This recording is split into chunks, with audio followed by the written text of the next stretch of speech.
Imagine-t-on qu'un candidat à la fonction de magistrat ne puisse plus aujourd'hui bénéficier d'une année de formation professionnelle? Non. Imagine-t-on qu'un élève de l'ENA puisse aujourd'hui ne plus bénéficier d'une année de préparation au métier? Non.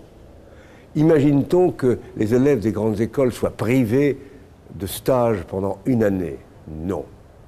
Eh bien, ce qui est accordé à juste titre à chacun des candidats à la fonction publique, la magistrature, l'administration ministérielle, d'autres fonctions, serait, selon ce plan gouvernemental, refusé aux élèves maîtres de l'école primaire ou de l'enseignement secondaire.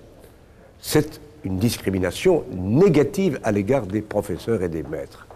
Deuxièmement, plus grave encore, imagine-t-on que l'on puisse demain, c'est-à-dire dans 1 an ou dans 2 ans, livrer les enfants ou les élèves de collège et de lycée à des maîtres qui n'auraient reçu aucune véritable préparation au métier d'enseignant. Ça ne s'invente pas. Je suis moi-même professeur d'enseignement supérieur, je serais incapable d'apprendre à lire et à écrire à un enfant de 5 ans, de 6 ans ou de 7 ans. Ça s'apprend. On se prépare pendant au moins 1 an. J'ajouterai un autre élément. La République, depuis la libération, a permis à de nombreuses générations de jeunes venant de tous les horizons sociaux d'accéder à la fonction de maître ou de professeur de l'enseignement. Cette diversification sociale est un élément essentiel de notre école républicaine. Jusqu'à présent, l'année de formation professionnelle est rémunérée.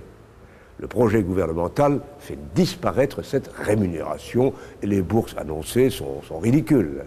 Ce qui veut dire par conséquent, avec allongement de la durée des études, le master tel qu'il est conçu, des jeunes originaires, et je le vois dans la région où je suis, le Pas-de-Calais et le Nord, seront découragés d'entreprendre ce métier, cette carrière. Et donc, il y aura une restriction dans le recrutement social des futurs professeurs et des futurs maîtres de l'école. Et un divorce plus grand entre les familles, les élèves et les maîtres. Mais là, c'est une immense tromperie. C'est une immense tromperie, c'est une imposture. C'est la raison pour laquelle moi-même je n'utilise absolument pas l'expression masterisation. Pourquoi? Parce qu'au mieux, elle ne veut rien dire.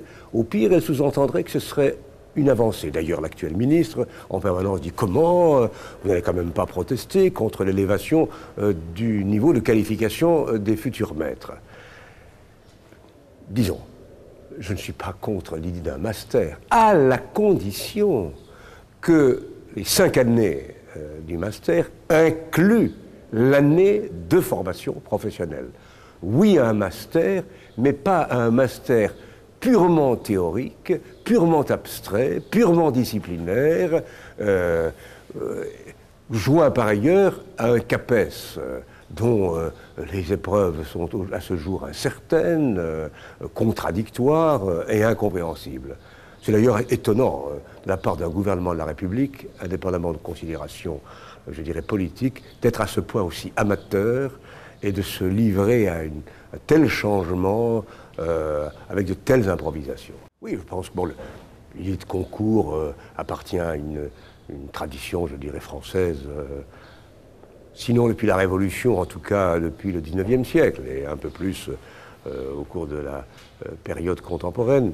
Bon, c'est une chance qui est donnée. C'est le moins mauvais mode de recrutement qui garantit, je dirais, une certaine équité, un certain respect de la diversité. Donc je suis favorable au maintien de concours, à condition, encore une fois, que la puissance publique aide les étudiants à les préparer, à condition aussi qu'il y ait un nombre de postes suffisant. Or, c'est un autre point, tout ça se coallie, se conjugue. lorsque nous étions en responsabilité avec Lionel Jospin, j'avais annoncé la mise en place d'un plan pluriannuel de recrutement et de création de postes. C'était, si ma mémoire est bonne, nous avions prévu pour les 5 années à venir, de 2000 à 2006, le recrutement de 185 000 professeurs de l'enseignement primaire et de l'enseignement secondaire.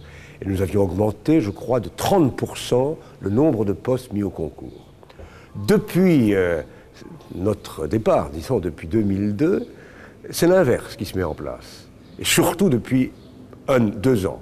C'est un véritable... On a substitué un plan pluriannuel de création et de recrutement, un plan pluriannuel de destruction systématique, ordonnée d'emploi de professeurs. Et ça, c'est une hémorragie insupportable, c'est une saignée inacceptable. Oui, quand je dis saignée, ça fait penser au médecin de Molière. Vous êtes malade, on vous retire du sang, on vous retire donc la substance. Et à ce rythme-là, un jour, l'école, le lycée, le collège sera réduit à sa plus simple expression. Car ils ne s'en tiendront pas aux suppressions de postes actuelles. Ça va continuer si nous ne sommes pas capables d'arrêter ce mouvement de destruction. Je suis européen, je n'accepte pas je suis européen, je n'accepte pas qu'on mette sur le dos de l'Europe une responsabilité nationale.